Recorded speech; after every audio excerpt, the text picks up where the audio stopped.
그래서 그 이론과 실제 1657페이지에 보시면요. 준설선의 토질별 선정, 그 다음에 선단 구성, 그 다음에 그 선단 구성 밑에다가 선정 기준이라는 걸 한번 써보세요. 그 다음에 원주가 어디냐 그러면 항만인데요. 지난주에 내가 뭘 강의했냐면은 지난주에 방파제하고요. 그 다음에 안벽을 강의했어요. 그래서 이 그림만 잘 알면은 논문 한 페이지 가지고 해결할 수 있다. 그래서 제가 설명을 드렸는데 우리가 방파제를 외곽시설이라고요.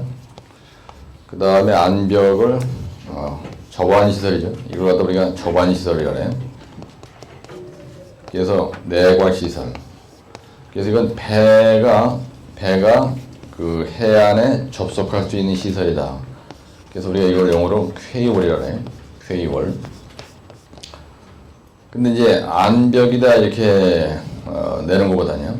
출제자들이 그 접안 시설에 대해서 종류를 나열하고 그 다음에 그거에 대한 특징을 기술하시오. 이렇게 잘 냅니다. 이 문제는. 그래서 방파제나 안벽을 할 때는 이건 바다에서 하는 공사예요. 예, 그래서 바다에서 하는 공사이기 때문에 반드시 준설을 하게 되어 있습니다. 준설. 근데 여러분들 이걸 이해를 어떻게 하셔야 되냐면요. 우리가 그 육지에서 토공을 만약에 한다면 이렇게 있으면 여기에다가 이렇게 굴착을 해가지고요. 여기다 만약에 이런 하수처리장을 만든다든지 정수장 같은 거 배수지 만들 때 우리가 지하 구조물을 이렇게 하잖아요. 그럴 때 반드시 이걸 굴착하는 장비가 필요합니다. 그래서 이때 육상에서는 백호로 파잖아요. 그렇죠? 그래서 그 육상 토공에서 우리가 토목공사를 할 때는 반드시 먼저 스타트하는 게 백호로 파는 것부터 시작하잖아요. 그래서 이게 굴착 장비입니다. 이게. 그래서 이 굴착과 안반을 동시에 할 수 있는 장비인데 항반에서 준설선 그러면요. 육상 작업에서 백호와 똑같은 역할을 하는 겁니다. 근데 요 놈이 굴착만 하는 게 아니고요. 요 놈이 대매우기도 같이 해요. 예, 요즘에 대매우기 할 때 폐로다 끌고 오는 거 또라입니다. 예, 굴착이나 적재나 굴착하는 거, 때려 실는 거, 그 다음에 때려 메꾸는 거. 만약 옹벽이 이렇게 있다 그러면요. 이 뒤에다가 이렇게 메꾸는 걸 우리가 토공에서 얘기할 때는 대매우기라고 하는데 그 다음에 이거 굴착하는 걸 굴착이라고 해요. 근데 항방공사에서는요. 요 대매우기 하는 걸 뭐라 그러냐면요. 매립한다. 매립.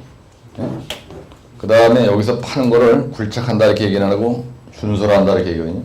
근데 준설을 하는데 배로 만들어야 돼. 그러니까 해상공사에서 굴착 장비는 배로 다 되는 겁니다. 배로. 왜 그러냐면 물속에서 파기 때문에 그래요. 그래서 이런 개념을 가지고 오시면 되는데 여러분들 안벽 공부할 때 배가 여기 이렇게 와서 여기다 접안을 해야 되잖아요. 그래서 L형 옹벽식 L형 구록식 안벽이다. 그러면 옹벽하고 똑같이 생겼습니다. 그래서 여기 이렇게 물이 있으면은 이 부분을 일하기 위해서 파요 이렇게.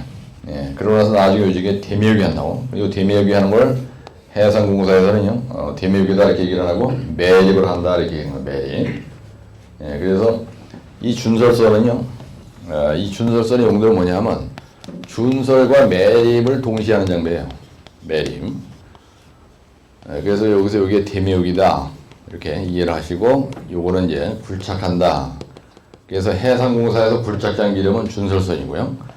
그래서 여기다 선이라는 말이 붙은 게 이게 이제 배선자를 이렇게 쓰는 겁니다. 그래서 요 놈이 배로 된 그 배 위에 장비가 있다는 얘기예요. 그래서 그런 장비에는 어떤 게 있느냐. 그래서 이 출제 경향을 보면 어떻게 되냐면요.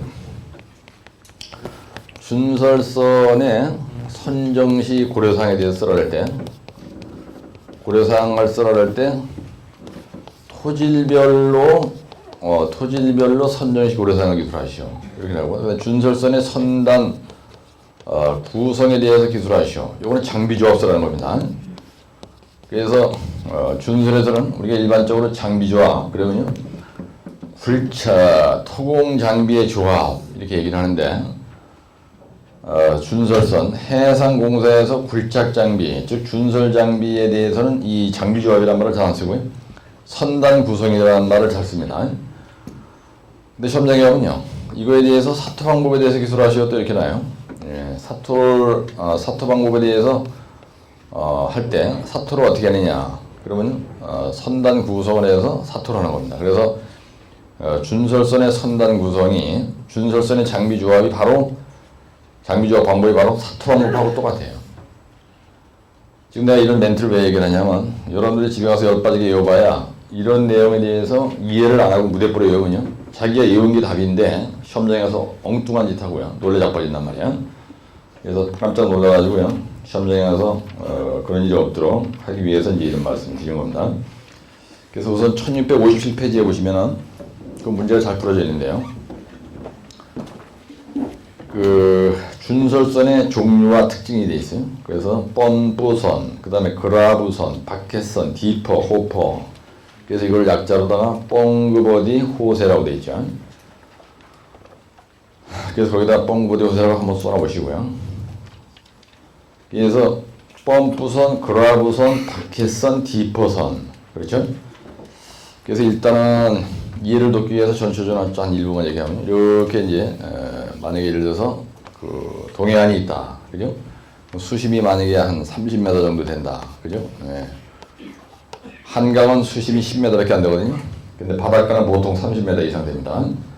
이렇게 됐을 때 이 자리를 굴착한다는 겁니다. 준설을 한다는 건 이렇게 굴착을 한다는 거거든요. 그랬을 때 이것도 장비란 말이에요. 그래서 준설선은 토질별로 선정합니다. 우리가 굴착을 할 때 일반 육상공사에서도 이렇게 집안이 있습니다. 근데 여기가 안반이야. 여기서 10점만 딱 들어가면 여기서부터 만약에 안반이다. 근데 여기다 백으로 가져가는 건 또라이란 말이야.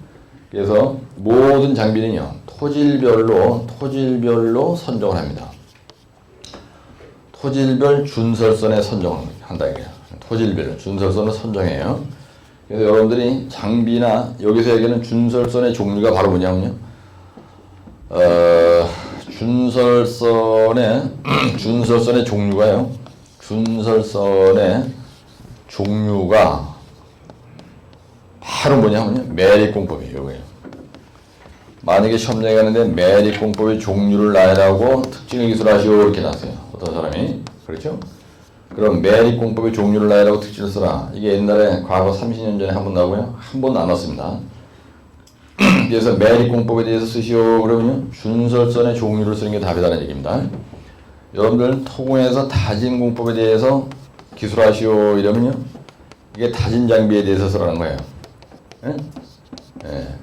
다진 장비를 어떻게 선정하냐면요, 전진충, 그 다음에 전모구, 그 다음에 불도템타, 불도자, 로드로라, 캠핑로라, 타이어로라, 그죠? 그 다음에 여기는 진동 로라, 진동 컴팩타, 진동 타이어로라, 이렇게 점성토, 그 다음에 사질토에 따라서 장비가 이렇게 선정이 되잖아요.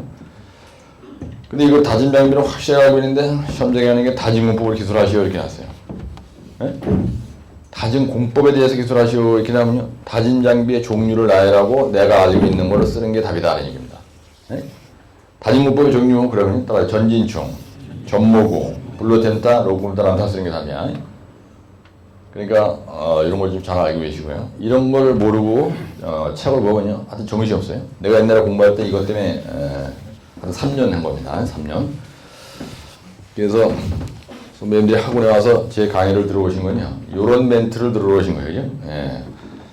그래서 집에 가서 동영상 보실 때 뭐 이런 걸 또 다시 반복해서 보기 때문에 상당히 아주 효과적으로 공부할 수 있잖아요. 근데 준설선에 대해서 만약에 시험장에 갔는데요, 토질별 준설선 선정식 고려사항 쓰시오 이렇게 하세요. 근데 요거 하고요, 그 다음에 준설선의 종류를 나열하고 특징을 기술하시오 이렇게 다 이렇게 나섰습니다. 한 번에 옛날에. 그럼 준설선의 종류별 특징에 대한 답이나 토질별 준설선 선정식 고려사항이나 같습니다. 그래서 1657페이지에 보시면은 대제목 2번에 펌프선은요, 토사나, 근데 그 도표에 뭐라고 되어 있냐면 특징이라고 되어 있어요. 그렇죠? 그래서 거기 그 대제목 2번 옆에다가 땡땡하고요, 토질별 준설선의 선정 이렇게 써놓으세요. 요 대제목 2번이 토질별 준설선의 선정에 대한 답입니다. 그 다음에 준설선의 종류와 특징에 대한 답이다 이런 얘기예요. 그래서 펌프선은 토사나 모래 집안의 준설을 쓰고요. 그라브선은 연약 집안에 쓰는 겁니다. 연약 집안 토사, 아주 그냥 진흙탕 걸 쓰는 겁니다. 그라브선은. 그 다음에 바켓 준설선은요. 바켓은 바가지로 떠올려야 돼. 축탕을 갖다가 바켓으로 이렇게 품으면요. 절대로 굴착이 안 됩니다. 그렇죠? 예, 바켓이란 거는, 바켓 준설선이란 거는 그 바가지 모양으로 되어 있는 거예요. 그래서 바켓선은 자갈만 가능합니다. 자갈. 예? 자갈만 가는 거예요. 자갈 섞인 토사. 자갈이 많은 경우에는 바켓선이에요. 그래서 펌프선 옆에다가 토사라고 써놓고요. 여러분들이 써놓으세요. 그라브선은요, 연약 집안 토사. 그러니까 실트, 막 진흙탕입니다. 디퍼선은요, 부서진 암버러, 단단한 토질, 디퍼. 예? 근데 호퍼준설선은요, 점성토에 유리하고요. 쇠암선은 암을 깬다. 그러니까 무조건 암반입니다. 암반을 굴착하는 게 쇠암선이에요. 그런데 디퍼선은 부서진 돌멩이 있는 경우에는 쇠암선을 안 하고 디퍼선이라는 걸로 해도 된다는 얘기입니다. 따라 뻥그버디 호세. 이거 외울 때는 토연, 자, 암, 점암 이렇게 외우시는 거예요. 토연, 자암, 점암. 네? 뻥그버디 호세는 토암, 자암 이렇게 외우시는 게 좋다는 거예요. 그래서 처음에 쓸 때 이 계열을 써야 되겠죠. 두 번째는 토질별 준설선에 대해서 선정 플러스 준설선의 종류와 특징 똑같은 말이라 했죠. 예, 종류와 만약에 특징을 쓰라 하더라도 답은 같다는 겁니다. 그러면 여기서 뻥그버디 호세 이렇게 오시는 거예요. 호세 호퍼준설선 쇠암선 이렇게 되어 있죠. 이걸 아까 뭐라 했어요? 번데기는 뭐라 그랬어요? 이게 일반 토사라고 했습니다. 그 다음에 그라브선은 뭐라 그랬어요? 연약 집안, 아주 연약 집안 토사, 뭐 실트 이런 거. 그 다음에 바켓 준설선은 자갈이에요. 디퍼는 암은 암인데 무슨 암이라고요? 예, 부서진 암이라고 했어요. 부서진 암. 그런 거예요? 디퍼? 그 다음에 호퍼 준설선은 뭐라 그랬어요? 점성토. 그 다음에 쇠암선은 암반 굴착이 하는 거예요. 암반. 그럼 여러분들이 뻥그버디 호세 이렇게 외우시고 이걸 외울 때 토연, 자, 부, 점암 이렇게 외우시는 게 좋아요. 만약에 이걸 이렇게 안 외우시잖아요. 그러면은 되는데 지금 여기 펌프 준설선이라는 거, 그라브, 바켓, 디퍼 이거를 여러분들이 그림을 지금 보시면요. 왜 이게 바켓 준설선이 왜 자갈만 가능한지를 여러분들이 좀 알 수가 있어요. 그래서 그림 한번 잠깐 보시자고요. 처음 공부하실 때 빨리빨리 뭘 하려고 하지 마시고요. 항상 처음 공부할 때는 매 장마다 칼라 사진이 들어있어요.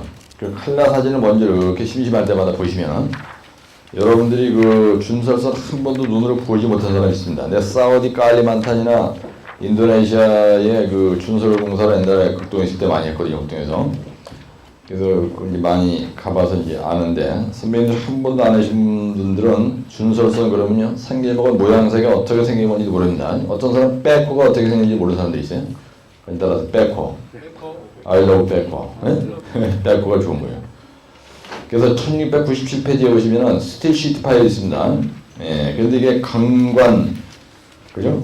예, 스틸 시트 파일로 한 가물막이 시공 전경이 1697페이지면 하단에 있죠. 예, 시트 파일을 박았을 때 깔려 보이는 게 이제 이렇게 보이는 거예요. 여러분들 시트 파일은 철판떼기를 박는 겁니다.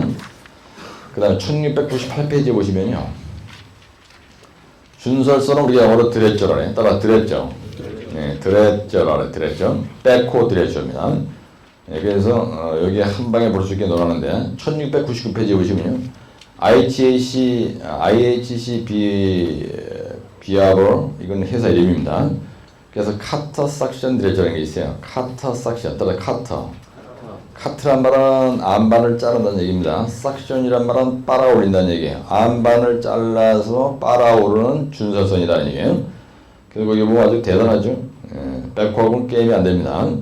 예, 그래서 이렇게 무식한 다이아몬드 비트 같은 걸로 다 그냥 후벼 파는 거예요. 그러니까 이건 뭐 굴착하는 것 같아요? 카터 삭션 드레저라는 거는요. 암반 굴착입니다. 그다 써놓으시고요. 그냥 깔려보지 말고요. 계속 적어야 돼요, 여러분들은. 내가 지난번에 한번 얘기했죠, 강의할 때. 여러분들 기숙사자격증을 가지고 저하 공부해서 날다리가 안 되고요. 완벽한 실력자가 되어서 합격을 하고 나면은 나중에 내가 몸담고 있는 게 도로공사다, 주택공사다, 아니면 현대건설이다, 아니면 삼성이다, 고려개발이다, 뭐 이렇게 충남도청에 근무한다. 그러면요, 거기에서 여러분들이 사내 강사로 나가서 유창하게 강의를 할 수가 있습니다. 그럴 때 이런 거 실제를 가지고 강의하시면 되는 거예요. 그래서 그 1700페이지 그럴 때 여러분들이 여기다 멘트를 써놔야 되는 거예요. 내가 언제 그런 일이 있겠냐. 근데 오늘 갑자기 대학교에서 시간 강사 오셔가지고 강의를 좀 해달라 이렇게 나이가 들면요 연락이 올 수도 있어요. 그럴 때 집에서 노련히 가서 1시간 해주고 택시비 받아오는 게 낫잖아요. 대학교 강의는 많이 주는 데는 시간당 35,000원 주고요. 조금 주는 데는 시간당 15,000원 줍니다. 돈 때문에 가는 게 아니고요. 재미로 그냥 가는 거야. 소일거리로. 돈 때문에 가는 게 아니다. 돈 때문에 가면 재수 없는 거예요. 그래서 거기에 보면은 홍콩 항구에서 호퍼 드레저가 준서로 하는 장면이죠. 호퍼? 호퍼. 그죠? 호퍼 드레저라는 건 이렇게 생겼다는 건 호퍼. 뻥그버디 호세할 때 호퍼입니다. 그러니까 이게 막 뿜어내는 게 보이죠? 점토니까 이게 뿜어내는 거지. 자갈 같으면 이렇게 뿜어내지 못하는 거예요. 그 다음에 그 1701페이지 보시면은 우선 맨 밑에 본 거 바켓이 보이죠? 바켓에 당긴 게 뭐가 보입니까? 자갈이 보이죠? 근데 바켓이 계단식으로 되어 있죠? 그래서 대가리부에 보면요. 에그리게이트 바켓 레더 드레저라고 되어 있어요. 바켓 드레저를 아주 확실하게 얘기하면 하드락 TBM 이런 것처럼 에그리게이트 바켓 레더 드레저. 미국 놈들이 문장으로 표현한 건 아주 구체적으로 표현하죠. 근데 우리 한국 사람들은 이 바켓 드레저란 말을 미국 놈들한테 따오면서 지 멋대로 걔들한테 허락도 안 받고 바켓 준설선 이렇게 이름을 바꿔버린 거야. 원래는요 에그리게이트 바켓 레더 드레저 이러면 여러분들 대만에 이 바켓 드레저라는 놈은 자갈을 그죠 계단식으로 된 계단 레더라는 말이 이게 계단이라는 뜻이거든요. 그래서 요거입니다. 요거 바켓 드레저 이걸 갖다가 에그리게이트 바켓 레더 드레저 이렇게 되어 있어요. 바켓 레더 드레저다. 이렇게 레더 드레저. 근데 만약에 예를 들어서 시험장에 가지고 여러분들이 바켓 드레저 이렇게 해놓고요. 이 옆에다가 에그리게이트 바켓 레더 드레저 이렇게 외워놓으면은 이거 레더라는 말은 계단이라는 얘기예요. 바가지가 계단식으로 달려 있어가지고 그 위로다가 자갈이 들어가는 겁니다. 이렇게 돌아가면서 이렇게 보시니까 금방 이해하시죠? 그래서 이제 위에 배 위에 계단식으로 바켓이 쫙 달려있는 게 보이죠? 이렇게 해서 퍼내는 겁니다. 그 다음에 1702페이지에 보시면은 이제 삭션 드레저. 그 다음 1703페이지에 보시면은 이걸 갖다가 그죠? 아주 폼나게 이렇게 그려놨습니다. 그래서 그 바켓이 수십 개가 달려있잖아요. 계단식으로. 그래서 에그리게이트 따라서 에그리게이트 바켓 레더 드레저 이렇게 되어 있고요. 그 다음 1704페이지에 보시면은 이제 그런 거에 대한 호퍼 준설선에 대해서 여러분들이 이해하기 쉽게 좀 써놓은 게 있습니다. 그 다음에 1705페이지에 보시면 휠 드레저라는 게 있어요. 휠. 그 다음에 1706페이지에 보시면 카터 삭션 드레저라는 게 있습니다. 카터 삭션 드레저.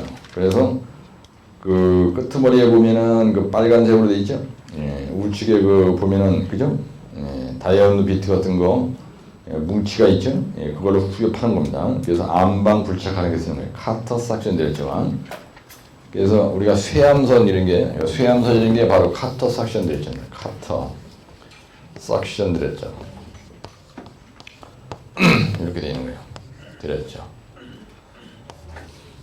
이렇게 돼 있고 그 다음에 이제 그 뒷페이지에 보시면은 1708페이지에 보시면요 필드 드레저도 있고 1709페이지에 보시면 맨 하단에 보시면요 거기에 보면은 그 송토관이 보이죠? 이렇게 송토관이 쭉 보입니다. 그래서 여기에 굴착을 해가지고 이 송토관을 통해서 매립줄에다가 뿜어내는 겁니다. 그죠? 송토관.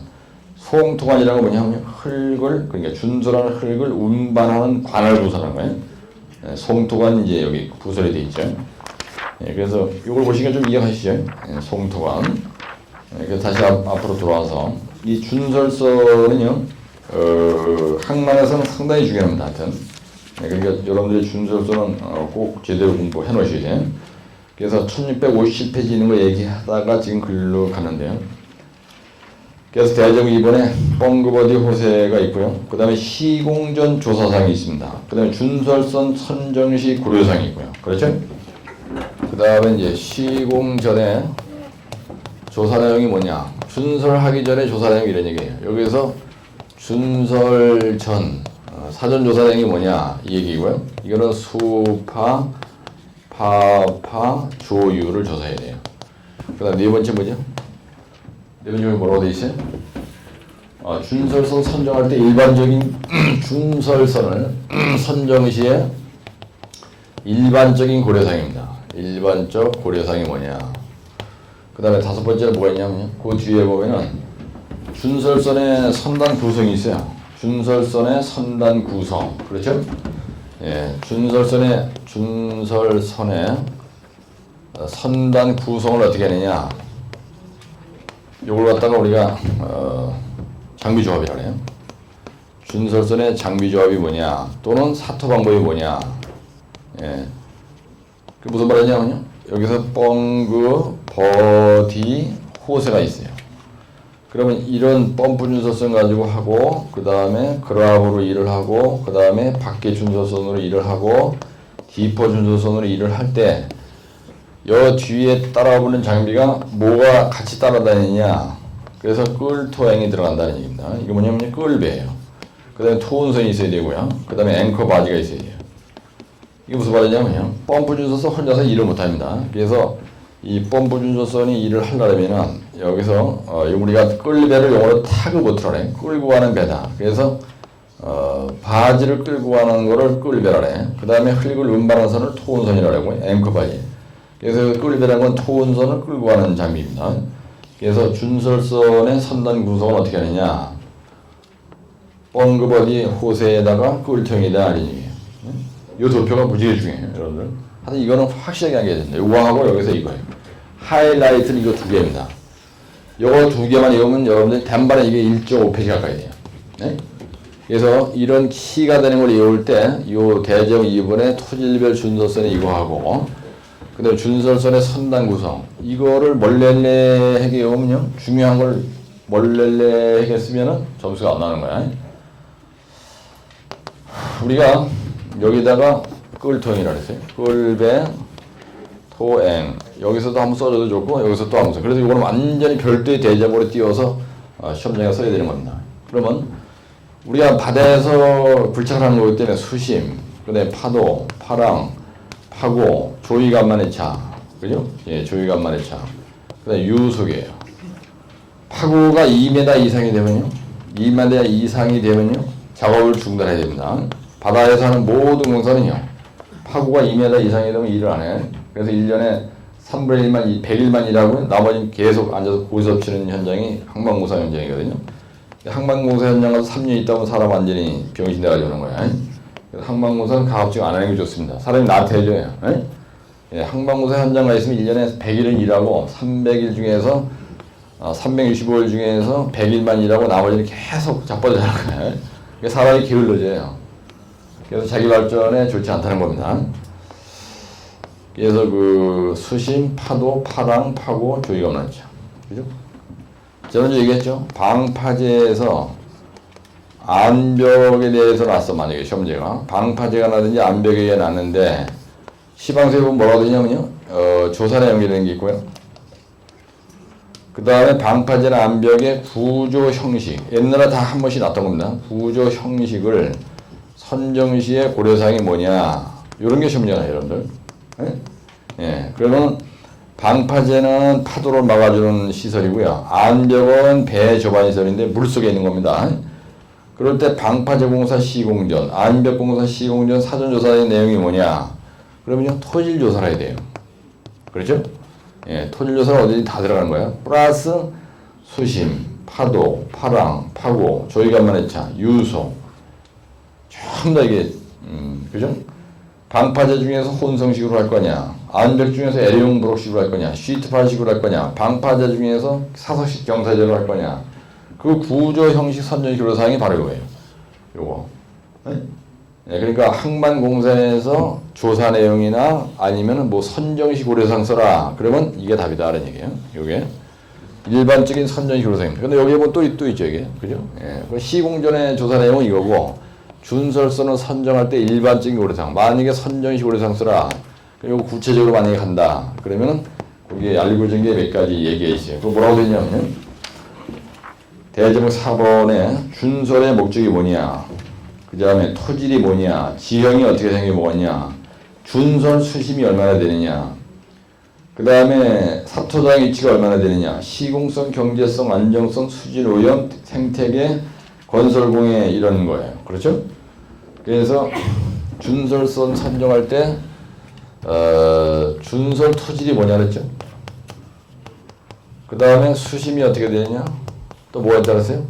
생태계 보존에 어떤 게 있느냐, 그 다음에 수질 오염에 문제가 있느냐 없느냐 이런 거, 그 다음에 유보율을 증대하기 위해서는 어떤 걸로 하는 게 좋으냐, 어떤 이런 그 키워드가 몇 개 있어요. 예. 준설 토질, 수심, 생태계에 미치는 영향, 어류가 어초가 죽는다든지, 수질 오염, 그다음에 유보율 증대 방안, 어떤 이런 5가지 정도, 하나, 둘, 셋, 넷, 다섯, 6가지 정도.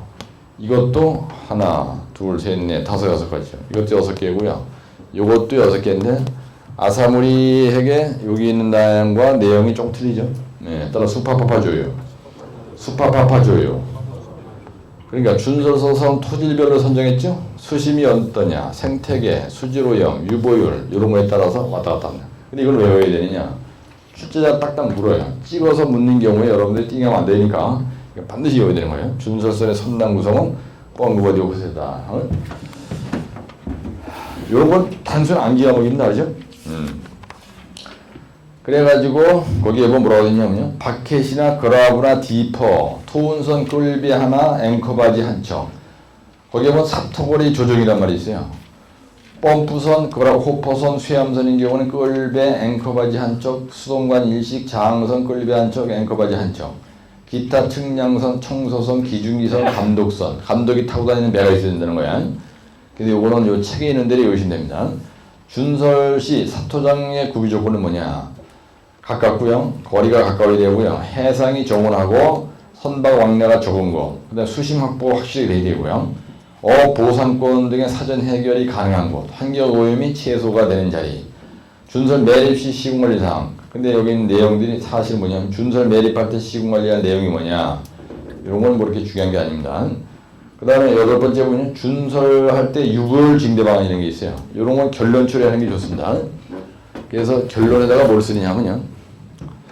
결론에다가는 여기 6번이죠. 결론에다가 준설할 때 유보율이란 말이 있는데요.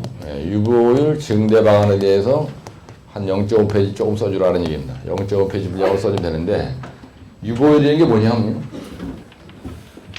잔류 토세량을 준설 토세량으로 나눈 겁니다. 그래가지고 곱하기 100이는데 여기서 유보율은 뭐냐면요. 유보율이란 거는 총 잔류 토사량이 있어요. 이거를 갖다가 그 준설 토사량으로 나눈 거예요. 그래서 곱하기 100. 그래서 이 숫자가 크면 좋은 겁니다. 무슨 얘기냐면요. 내가 여기에서 이렇게 있는데요. 여기서 준설을 해가지고요. 여기다 갖다 이렇게 매립을 만약에 했다. 봐. 이렇게 매립을 했어요. 근데 매립을 이렇게 했을 때 여기에서 100루벨을 판 겁니다. 100루벨을 파가지고 여기다가 이렇게 탁 매립을 했는데 여기에 50루벨밖에 안 남았다.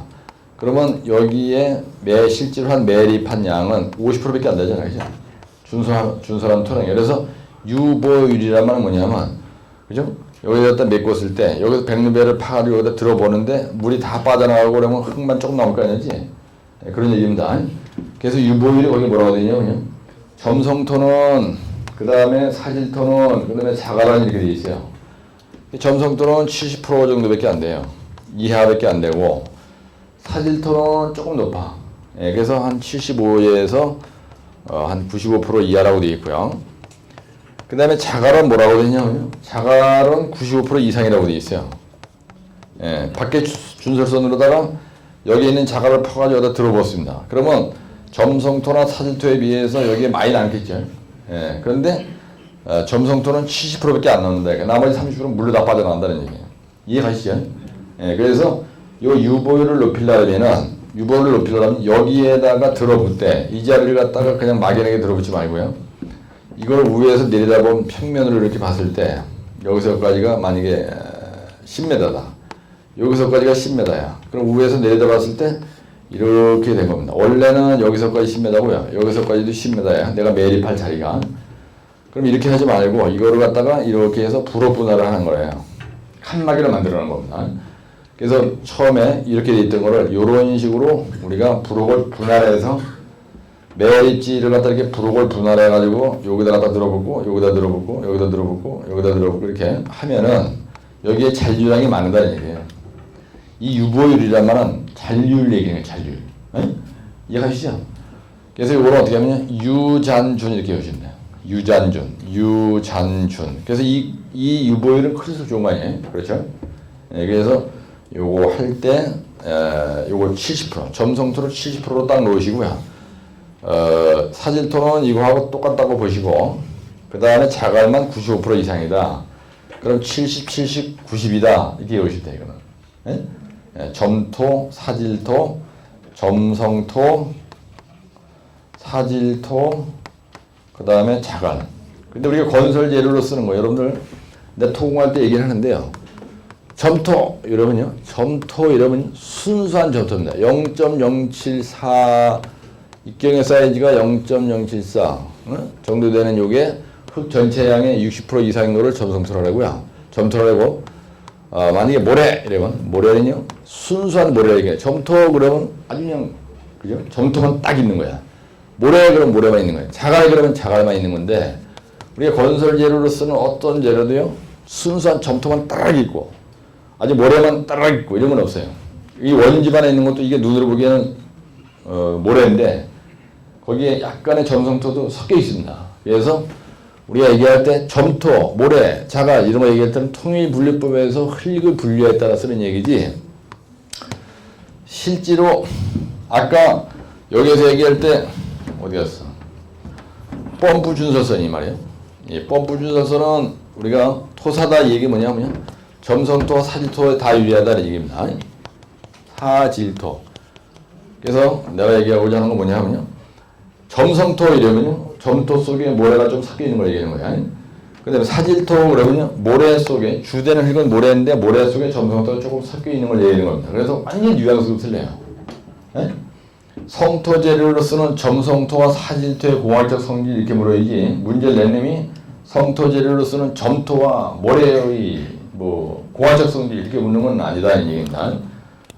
지상천하에 이게 없어요. 점성토만 있지 점토 이런 건 없습니다. 원지방 흙을까지 얘기하는 거야. 그래서 이 토사다 얘기는 요거라는 얘기고 여기서 연약지방이다 얘기냐 이것도 점성토 얘기하는 거예요. 주로.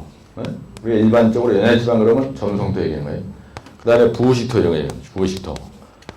그 다음에 요거 자갈은 분명하죠. 에그리게이트. 부서진 암, 크라시드 암, 이거 점성토, 카터 삭션, 이게 뭐예요?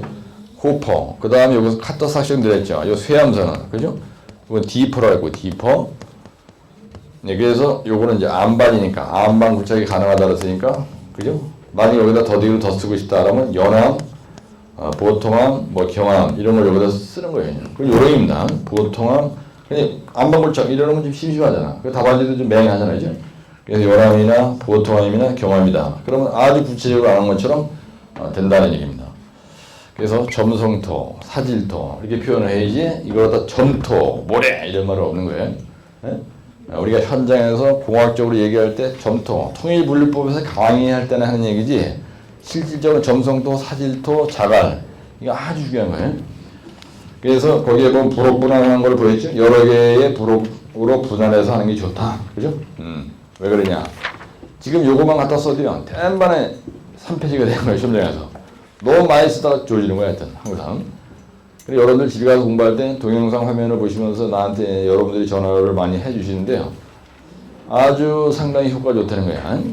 세 번만 봐도 거의 80% 대가리 박히니까 합격 기간은 최소한도 반 이상 줄어들 수 있어. 자기가 아는 사람은 아는 인간들은 뭐 2년 한 사람도 있고 3년 한 사람도 있는데 나는 요거 내려면 하면 이거 1년 내에는 내가 어떻게 끊을 수 있겠다 이런 얘기 하는 사람들이 많이 있습니다. 항만공사에서 그라브선의 준설 능력 선정 시 고려할 사항과 시공 시 주의사항을 기술하시오 이렇게 나왔어요. 이게 74회 때 이렇게 나왔습니다. 네, 74회 때 뭐라고 그러냐면요. 그라브라고 딱 찍은 거야. 그라브선. 네, 그라브 준설선이 얘기입니다. 그라브 준설선의 시간당 작업량 산정시 고려사항이 뭐냐 이거 하고요. 예, 그 다음에 시공 주의사항 쓰시오 이렇게 하세요. 시공시 주의사항에 대하여 기술하시오 이렇게 나타고요. 예? 이렇게 시공 주의사항 시간당 작업량 산정시 고려사항 기술할 거예요. 그래서 거기 보면 그라브선의 개요라고 되어 있고요. 그 다음에 대제목 2번에 그라브 준설선의 선당 구성, 그죠? 그라브 준설선이라고 딱 찍었으니까 규격을 조건에 따라서 조정한다. 그라브 준설선 한 대, 부속선은 꿀통이라고 써있죠. 여기. 예? 그 대제목 2번에 보시면요. 그라브 준설선 시공전 준비사항이 있어요. 그라브선 항내 입출항 신고 항만청에다가 그러니까 그라브 준설선에 대해서 시공전 준비사항, 그러니까 시공 주의사항 쓰라고 했으니까 시공전 뭘 준비해야 되는 겁니다. 그 다음에 또 해양 경찰서에다가 준설구역이나 오탁 방지망 설치를 처벌해야 되고요. 준설구역에다가 등부표 설치를 처벌해야 돼요.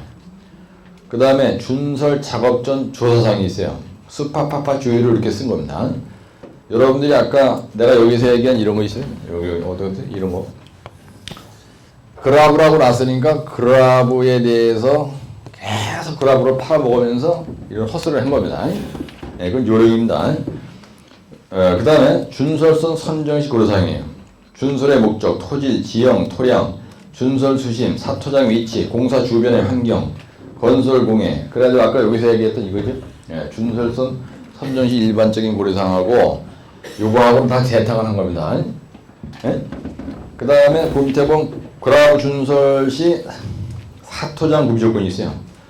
사토장은 준설 구역에서 운반거리가 가까운 곳, 선박의 왕래가 적은 곳, 충분한 수심과 면적이 확보된 곳에 선정하죠. 그 다음에 양질 경제성이 중요합니다. 양질 경제성. 그 다음에 어업 및 기타 보상권이 해결되고 환경 오염이 최소인 곳. 그런 데다 형광펜 색깔 칠하시고요. 어업 및 기타 보상권이 해결돼야 돼요. 그 다음에 환경 오염이 최소인 곳. 그죠? 예. 그 다음에 본인이 시공한 그라브 준설의 시공 관리도. 그래가지고 그라브 준설선이 있고요. 그 다음에 그 옆에 토운선이 있습니다. 예. 그 다음에 오탁 방지망을 갖다가 등부표로다 설치한 거를 갖다가 그림을 그린 거예요. 그리고 GPS라는 것도 하나 보이죠? 예, 그 다음에 앵커로다가 붙들어 맸다. 왼쪽에는 안벽을, 그죠? 예, 하나 그려놨고요. 사면에 여굴, 저면에 여굴. 그래가지고 그 밑에 그라브선이라는 건 쳐다보세요. 예, 네타가 쳐다보세요. 그라브는 이렇게 찍는 거예요. 이렇게. 예, 이렇게 하는 걸 그라브선이라고 해요. 흙을 팔 때 이렇게 하는 걸 우리가 그라브라고 한다. 그래서 그럼 움켜쥐다는 말이죠. 예, 그라브라는 말을 그릴 때 그라브 밖에서 그릴 때 이런 식으로 그리잖아요. 이런 식으로. 이렇게 찝는 걸 얘기하는 거야. 그래서 그 밑에 보면 집게처럼 그려져 있죠. 예, 그 밑에 삼각 표시가 이렇게 돼 있는데 여기다 이렇게 돼가지고 그라브를 여기 얇게 이렇게 해놨잖아요. 그 밑에. 그 그림 보고 얘기하는 거야 지금. 그 다음에 그라브 준설선의 위치 측량은 GPS 측량한다고 되어 있고요. 그라브 준설 작업 중 수심 측량을 해야 되고 에코 사운드 측량을 합니다. 에코 그 다음에 에코 사운드, 그 다음에 수심 측량을 보정해야 돼. 10분마다 조위 측량을 해야 됩니다. 10분마다. 그라브 준설로 인한 해상 오염 방지, 오탁 방지망 설치하고요. 그라브 준설 중에 해상 사고 방지는 등부표로 설치해야 되고요. 그 다음에 여굴은 5.5m인 경우에는 0.5m, 그죠? 수심이 9m 이상인 경우는 0.6m, 60점까지 여굴은 좋다는 얘기입니다. 안반인 경우에는 0.8m, 여유폭은 4m, 2m. 예? 이게 답 괜찮죠? 그래, 항만공사 중 그라브 준설 능력 향상을 위해서 시군주의사가 뭐냐면요. 준설선의 정비를 확실하게 하라는 얘기고, 쇠한선을 투입해야 되고, 해상 기상에 유의해야 되고요. 기상특보 발효 시 항내 대피, 그라브 운전원의 사기 진작, 그 다음에 그라브선에 의한 해양 오염 방지, 그 다음에 그라브 준설 구역 수심 일일 관리도 작성. 예? 일별로 그라브 준설 구역 내에 수심과 그죠? 준설 구역별로 수심을 이렇게 측정을 한다는 겁니다. 거기다 이게 표를 만들어 가지고 기록을 한다 이런 얘기야. 근데 여기 보면 뭐가 하나 빠졌습니까, 여러분들? 여기 보면요. 따라서 그라브선 시간당 작업량 산정시 고려사항이 뭐예요, 여러분들? 그 말이 여기 대제목에서 빠졌죠, 이제. 예? 계속 뭐 얘기했냐면 야사무리하게 대제목을 띄우면서 자기 외움 가지고 채점 매기는 정신 빠지게 만드는 거예요. 정신이 혼란스럽게 만들어가지고 점수를 맞다는데, 사실 가만히 보면요, 요거 시간당 작업량 산정시 고려사항과 시공 주의사항 들어가는데, 여기 있는 건 전부 다 시공 주의사항 얘기입니다, 그죠? 근데 여기서 요게 빠졌죠, 여러분들. 시간당 작업량 산정시 고려사항이 뭐예요? 여러분들 아무것도 외운 게 없어. 예, 아무것도 외운 게 없는데 딱 가는데 준설선에서 한테 뭔진 모르지만 이 자식이 고려사항 쓰라고 한 거예요. 따라서 뭔진 모르지만. 안 따라해? 뭔진 모르지만 고려사항 쓰라고 그랬어. 그럼 뭘 쓰긴다 그랬어요? 예? 뭔진 모르지만 고려사항 쓰라고 그랬어. 그러면 항만공사에서 고려사항은 뭐의 답이? 따라서 수심, 파도, 파랑파, 수파, 파파 조유예요. 정확하게. 응? 시간당 작업량 산정식은 Q는 있거든요. CM분의 3600QKF입니다. 이런 식으로 작성을 하는데, 여러분들 이거 백호의 시간당 작업량 산정식이죠, 이게. 예? 예. 근데 시간당 작업량 산정식 고려사항 쓰시오 그러면 사이클 타임. 이게 답이죠. 그 다음에 작업 효율. 이 작업 효율이라는 건 뭐에 따라 틀려요? 토지별로 틀리죠. 이거 토량 환상계수죠. 자갈, 점토, 이거 토량 환상계수가 틀리죠. 맞잖아. 예. 그 다음에 요거 K는 뭐예요? 요건 밖에 계수죠. 그 다음에 여기서 Q는 뭐예요? 밖에 용량이죠. 예? 예, 밖에 용량. 그럼 그러다 보니까 밖에 용량이 있을 거 아니죠? 예, 밖에 계수가 있을 거고요. 그 다음에 토질별로 요 이값이 왔다 갔다 하죠. 그 다음에 요 환상계수가 틀리지, 사이클 타임이 틀리다고요. 그러면 모든 건설기계 시간당 작업량 산정식 고려사항 쓰라면요, 사이클 타임 요런 걸 갖다 그냥 늘어놓으면 돼. 하나, 둘, 셋, 넷, 5개. 그렇죠? 그 다음에 물에 사는 거기 때문에 요거 수심, 파도, 파랑, 파고, 조이간만 했잖아. 유소, 이거에 따라서 시간당 작업량이 왔다 갔다 하는 거예요. 반드시 고려해야 돼, 이거를. 그래서 이거 키가 되는 이건 옛날에 백호의 시간당 작업량 산정 방법, 이게 처음 알았었어요. 이것이 이게 났다니까. 예? 그러면 백호의 시간당 작업량은 CM분의 3600QKF이라고 해요. 예, 그래서 이거를 늘어놓으면 되는 거예요, 답이. 그래서 이게 빠졌습니다, 사실은. 여기서 시간당 작업량 산정식 고려사항, 요 말이 여기서 빠졌어요. 예? 여기 대제목 여기 없잖아요. 그러니까 이런 책을 보실 때 여러분들이 항상 주의해야 될 게 뭐냐면, 출제자가 물은 말에 대한 대제목이 안 튀어났다. 그러면 그만치 점수가 안 나와요. 예?